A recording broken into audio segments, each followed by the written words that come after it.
Baik, Assalamualaikum warahmatullahi wabarakatuh. Eh, kita bertemu lagi pada materi Microsoft Access Advanced Skills. Adapun modul learning.com-nya adalah import and export data, create dan memodifikasi query, kemudian menggunakan form dan report, dan terakhir adalah menganalisis data. Materi yang pertama adalah importing and exporting data. Ada beberapa learning outcome-nya, discuss the value of external data, kemudian differentiate among import and export option, kemudian import external data, kemudian export data. Jadi kalau kita berbicara external data dalam Microsoft Access, ini mengacu pada data yang diimpor atau terhubung dari sumber eksternal ke dalam database yang kita sudah buat. Jadi kita dapat bisa mengimpor data dari berbagai sumber seperti Excel, CSV, atau database lain ke dalam tabel akses, atau membuat koneksi langsung ke database eksternal seperti SQL Server ataupun SharePoint. Jadi opsi import ataupun ekspor ini dalam Microsoft Access itu adalah fitur yang memungkinkan kita untuk membawa data masuk ke dalam database dari sumber eksternal ataupun mengeluarkan data dari database untuk digunakan di aplikasi lain atau berbagi dengan orang lain. Ya. Dengan opsi impor, kita bisa mengimpor data dari berbagai format seperti yang saya beritahu, yang saya bahas di slide sebelumnya tadi. Kemudian ada queries, ya. Ada beberapa learning outcome dari queries. Yang pertama, define queries in Microsoft Access, kemudian create a query, kemudian add criteria to add query, kemudian save queries. Jadi query dalam Microsoft Access itu adalah perintah yang digunakan untuk mengambil, memfilter, atau menganalisis data dalam tabel berdasarkan kriteria, ya, berdasarkan kriteria. Dengan query, kita dapat menentukan aturan pencarian, pengurutan, dan pengelompokan data untuk memperoleh informasi yang relevan dengan lebih cepat dan efisien. Menambahkan kriteria dalam sebuah query dalam Microsoft Access itu bisa membuat kita untuk mengambil data yang lebih spesifik dan relevan dari tabel. Dengan menentukan kriteria, kita dapat memfilter data berdasarkan nilai tertentu dalam kolom tanggal ataupun teks, membatasi hasil query hanya untuk catatan-catatan yang memenuhi persyaratan yang telah ditentukan saja. Menyimpan query dalam Microsoft Access adalah proses untuk menyimpan kriteria dan pengaturan query yang telah kita buat untuk digunakan kembali di lain waktu. Ya, untuk menyimpan query. Kemudian ini adalah practice question pertama. Teman-teman silahkan jawab dan nanti kita akan bahas di kelas offline. Kemudian ada form and reports. Nah, ada learning outcome-nya adalah define form in Microsoft Access, create basic forms, compare different form control and views.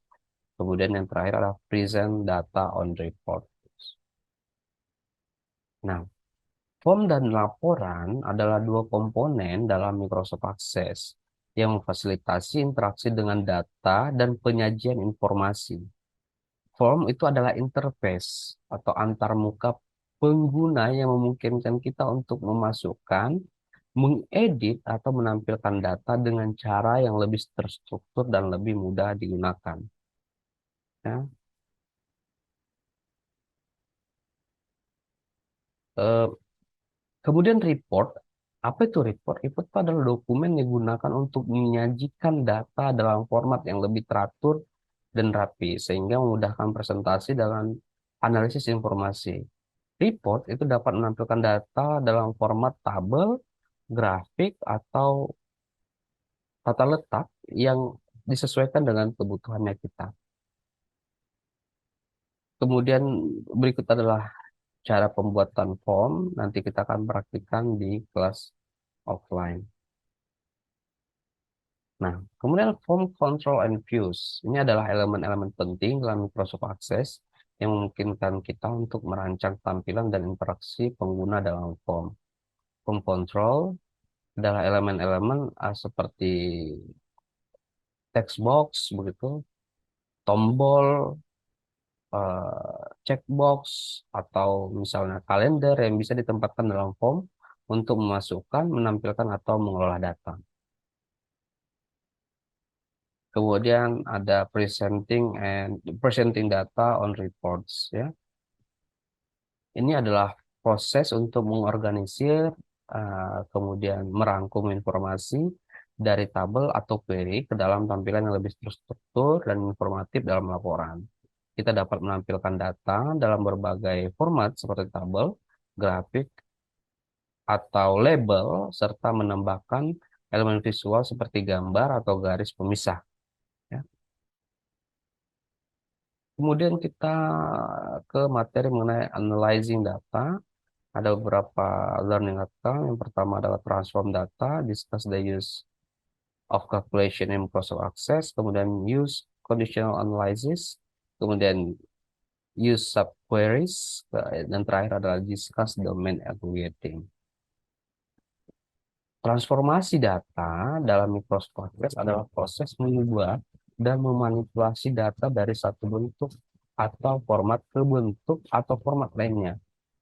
Ya, kita dapat melakukan transformasi data melalui query atau fungsi dalam beberapa expression seperti menghitung nilai baru, menggabungkan kolom, mengubah format tanggal atau angka, atau menyaring data atau filter data berdasarkan kriteria-kriteria tertentu. Nah, pemahaman tentang calculation dalam Microsoft Access itu merupakan salah satu kunci untuk mengelola dan menganalisis data dengan tepat.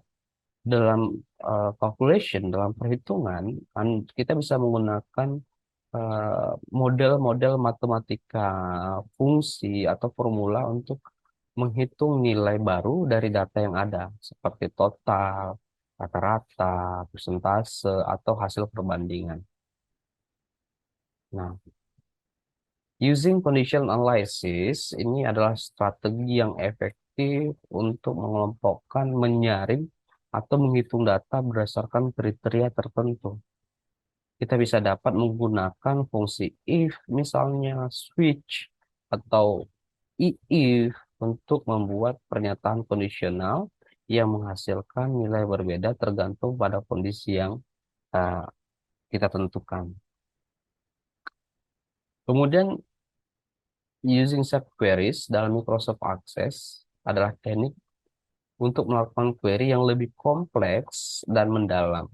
Subquery ini adalah query yang tertanam dalam query utama dan biasanya digunakan sebagai kriteria untuk memfilter data sebagai sumber data dalam query utama.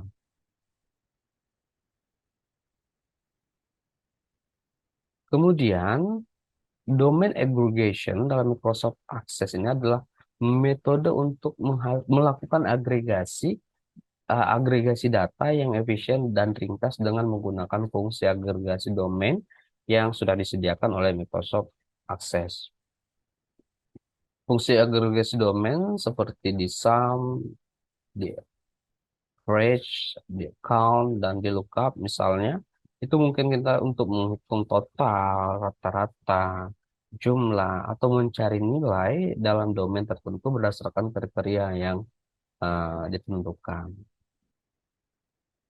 Berikut adalah practice question kedua. Teman-teman silahkan jawab dan nanti akan kita bahas di perkuliahan offline. Baik, itu saja yang bisa saya sampaikan. Saya akhiri. Wabillahi taufiq wal hidayah. Assalamualaikum warahmatullahi wabarakatuh.